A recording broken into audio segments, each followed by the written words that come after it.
కేంద్ర ప్రభుత్వం కార్మిక చట్టాలలో పెద్ద ఎత్తున మార్పులు తీసుకొచ్చింది. గతంలో ఉన్న 29 కార్మిక చట్టాలని 4 లేబర్ కోడ్లుగా మార్చి వాటిని ఇమీడియట్గా ఇంప్లిమెంటేషన్లో పెట్టింది.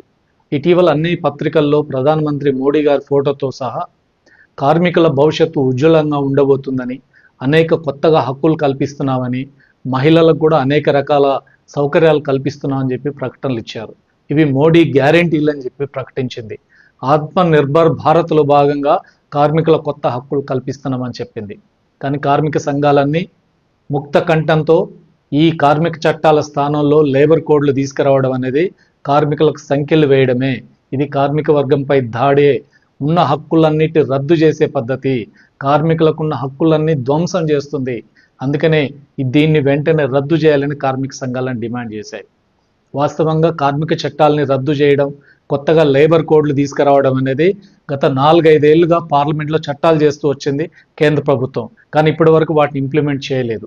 ఇప్పుడు ఇటీవల బీహార్ ఎన్నికల తర్వాత భారీ ఎత్తున మెజారిటీ వచ్చి గెలిచిన తర్వాత ఇప్పుడు ధైర్యంగా చట్టాలను అమలు చేస్తాం, ఇది కార్మికుల కోసమే అని చెప్పి ప్రభుత్వం ప్రకటించింది. కానీ ఈ లేబర్ కోడ్స్ ఇప్పుడు 4 కోడ్స్గా వచ్చాయి.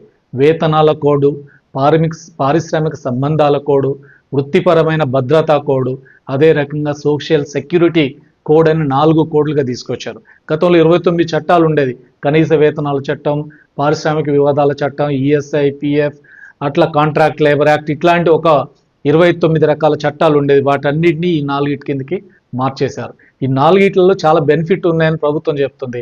ఇది తీవ్రంగా నష్టం చేస్తుందని కార్మిక సంఘాలు చెప్తున్నాయి. వాస్తవంగా ఇందులో ఉన్నటువంటి ముఖ్యమైన అంశాలు కొన్నిటి చూద్దాం. మొదటిది, గతంలో పర్మనెంట్ ఉద్యోగాలు ఉండేది. కానీ ఇప్పుడు లేబర్ కోడ్లలో ఏం చెప్పారంటే ఫిక్స్డ్ టర్మ్ ఎంప్లాయ్మెంట్ అని తీసుకొచ్చారు.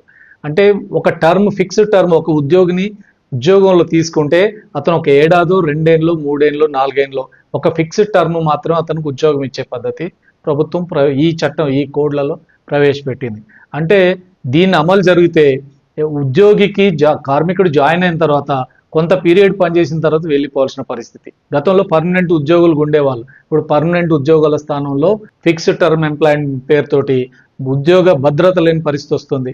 రెండోది, పని గంటలు. గతంలో 8 గంటల పని విధానం ఉండేది. ఇప్పుడు ఇందులో లేబర్ కోడ్లలో 9 గంటల పని విధానం అని పెట్టారు. కానీ వాస్తవంగా అమల్లో ఏం జరుగుతుంది? అనేక రాష్ట్రాలలో ఇప్పటికే చట్టాల్లో మార్పులు, బీజేపీ పాలిత రాష్ట్రాలలో 12 గంటల పని విధానాన్ని ఇప్పటికే తీసుకొచ్చారు. రాష్ట్రాలలో చట్టాలు చేశారు.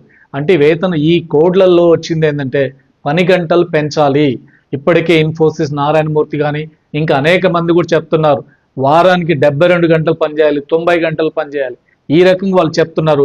ప్రభుత్వాలు కూడా పని గంటలు పెంచబోతున్నారు. అంటే సుదీర్ఘకాలం పాటు కార్మికులు పోరాడి 8 గంటల పని విధానాన్ని సాధించుకుంటే మేడే స్ఫూర్తితో ఆ రకంగా అమల్లోకి వస్తే ఇప్పుడు 8 గంటల పని విధానం పోతుంది. కార్మికుడిని ఇష్టారాజ్యంగా బానిసల్లాగా పని చేయించుకునే సిస్టమ్ వచ్చేదానికి ఈ లేబర్ కోడ్ల కారణంగా జరగబోతుంది. అదే రకంగా కార్మికుడు అంటే ఎవరు? ఇప్పుడు 18,000 లోపల ఉన్న వాళ్ళు మాత్రమే కార్మికులు, 18,000 దాటితే వాళ్ళు సూపర్వైజర్ అవుతారని ఈ కోడ్లలో చెప్తున్నారు. అంటే ఒకసారి 18,000 శాలరీ దాటితే అతను సూపర్వైజర్ అయిపోతాడు. కార్మిక చట్టాలు అతనికి ఏమీ పనికిరావు. సూపర్వైజర్ అంటే యజమాని ఎప్పుడంటే అప్పుడు తీసేయచ్చు. ఆ రకంగా 18,000 దాటితే కార్మికులకు ఉన్న చట్టాలు పనికిరావు.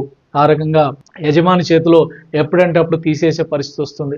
ఆ రకమైనటువంటి మార్పు ఇందులో తీసుకొచ్చారు. అంతేకాకుండా 100 మంది పైగా ఉన్న ఒక ఫ్యాక్టరీని మూసేయదలుచుకుంటే ప్రభుత్వ అనుమతి తీసుకోవాలి. ఇప్పుడు ఈ కోడ్స్లో ఏం చెప్తున్నారు? 100 మంది కార్మికులు కాదు, 300 మంది పైగా ఉన్న కార్మికులు ఉన్న ఫ్యాక్టరీ అయితేనే ప్రభుత్వ అనుమతి తీసుకోవాలి. అంతకంటే లోపుంటే అనుమతి తీసుకోక్కర్లేదు. మూసేయచ్చు, ఉద్యోగులను తీసేయచ్చు, లే ఆఫ్ చేయొచ్చు. ఈ రకమైన మార్పులను తీసుకొచ్చారు దీంట్లో. అంటే ఇది ఎవరికి అనుకూలం? యజమానులు ఎప్పుడంటే అప్పుడు మూసేసుకోవచ్చు, ఎప్పుడంటే అప్పుడు వర్కర్లను తీసేయచ్చు అనే ఒక ఫ్రీడమ్ వాళ్ళకి ఇచ్చినటువంటి పరిస్థితి మనకు కనపడుతుంది. ఈ రకమైన మార్పు ఇందులో యజమానులకు ఫేవర్గా జరిగినటువంటి పరిస్థితి. పిఎఫ్ సంబంధించి ఇప్పుడు ఉద్యోగి లైఫ్ అంతా పనిచేసి బయటికి వచ్చిన తర్వాత పెన్షన్ వస్తుంది. ఆ పెన్షన్ ఈపీఎఫ్లోనే ఉద్యోగి 12% కంట్రిబ్యూట్ చేస్తే జీతంలో, యజమాని 12% కంట్రిబ్యూట్ చేస్తే వచ్చే డబ్బుల్ని ఆ రకంగా పెన్షన్గా వచ్చేది. ఇప్పుడు కంట్రిబ్యూషన్ తగ్గించేశారు. ఇందులో 12 నుంచి 10% తగ్గించేశారు. అసలు పెన్షన్ రేపు ఉంటుందా ఉండదా? ఉండొచ్చు, ఉండకపోవచ్చు, వాటిని మినహాయించవచ్చు. ఈ రకంగా వేతన ఈ కోడ్లలో పెట్టినటువంటి పరిస్థితి. కాబట్టి భవిష్యత్తులో ఈపీఎఫ్ పెన్షన్లే గ్యారంటీ లేనటువంటి పరిస్థితి ఇందులో తీసుకొచ్చారు. ఈఎస్ఐ చట్టం వర్కర్లకి హెల్త్ కానీ లేదా ఏదైనా ప్రమాదాలు జరిగితే ఆదుకునేటువంటి ఈఎస్ఐ లాంటి చట్టంలో కూడా యజమాని ఎంత కంట్రిబ్యూట్ చేయాలి, కార్మికుడు ఎంత కంట్రిబ్యూట్ చేయాలనే దాన్ని ఇప్పుడు దాన్ని తగ్గిస్తూ వచ్చారు. యజమాని చేసి కంట్రిబ్యూట్ చేసే అమౌంట్ తగ్గించారు. ఇప్పుడు ఏం చెప్తున్నారంటే ఆ కంట్రిబ్యూషన్ ఎంత ఉండాలనేది ప్రభుత్వం నిర్ణయిస్తుంది అన్నారు. అంటే భవిష్యత్తులో మరింత తగ్గించే ప్రమాదం ఉంది. కాబట్టి పిఎఫ్తో పాటు ఈఎస్ఐ కూడా లేకుండా పోయే పరిస్థితి ఇందులో కనపడుతున్న పరిస్థితి కనపడుతుంది. ఇంతేకాదు అసలు ఈరోజు కార్మికులకున్న హక్కులన్నీ ఇది ప్రభుత్వాలు ఇచ్చిన హక్కులు కాదు, కార్మికులు సుదీర్ఘకాలంగా పోరాడి సాధించుకున్నటువంటి హక్కులు. ఇప్పుడు అట్లాంటి కార్మిక హక్కుల్ని, కార్మిక యూనియన్లు లేకుండా చేసే ప్రయత్నం ఈరోజు జరుగుతుంది. కార్మిక సంఘాలు పెట్టుకోవాలంటే 7 వర్కర్లు ఉంటే గతంలో కార్మిక సంఘం పెట్టుకోవచ్చు.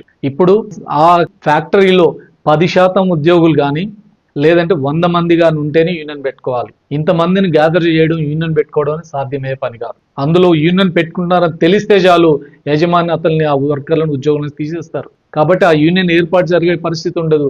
కాబట్టి యూనియన్లు లేకుండా చేయడం, బయట నాయకులు యూనియన్ లీడర్గా ఉండేదానికి ఇప్పటివరకు చట్టాల్లో అట్లాంటి అవకాశం ఉంది. వాటిని అన్నిటి తగ్గించారు ఈ కోడ్లలో.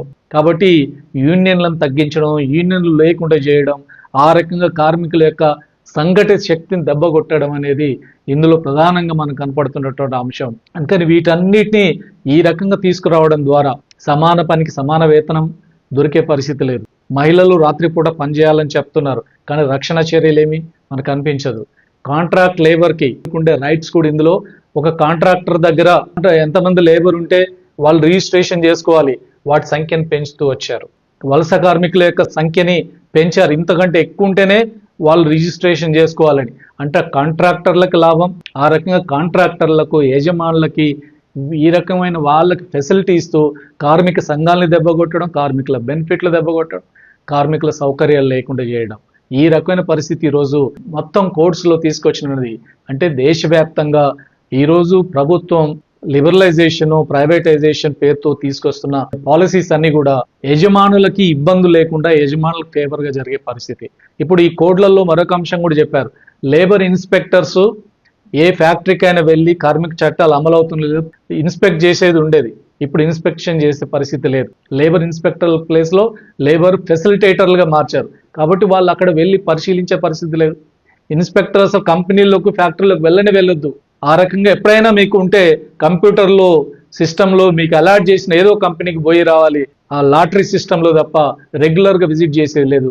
కార్మిక హక్కులు ఉన్నాయా లేవా, వాళ్ళకి అపాయింట్మెంట్ లెటర్లు ఇచ్చారా లేదా, కనీస వేతనం వస్తుందా లేదా, మహిళలకు సరైన సదుపాయాలు ఉన్నాయా లేవా, ఏమైనా ఉన్నాయా, ఇవన్నీ చూసేందుకు కూడా అవకాశం లేకుండా లేబర్ డిపార్ట్మెంట్ పనికిరాని డిపార్ట్మెంట్గా ఇప్పటికే మార్చేశారు.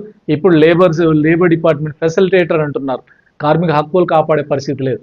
ఈ రకమైన మార్పులు తీసుకొచ్చారు. ఈ మార్పులు దేనికి సంకేతం? కార్మిక చట్టాలని, కార్మిక హక్కుల్ని కాలరాసి యాజమాన్యాలకు ఫేవర్గా మార్చే పద్ధతి ఈ లేబర్ కోడ్ల ద్వారా వచ్చింది.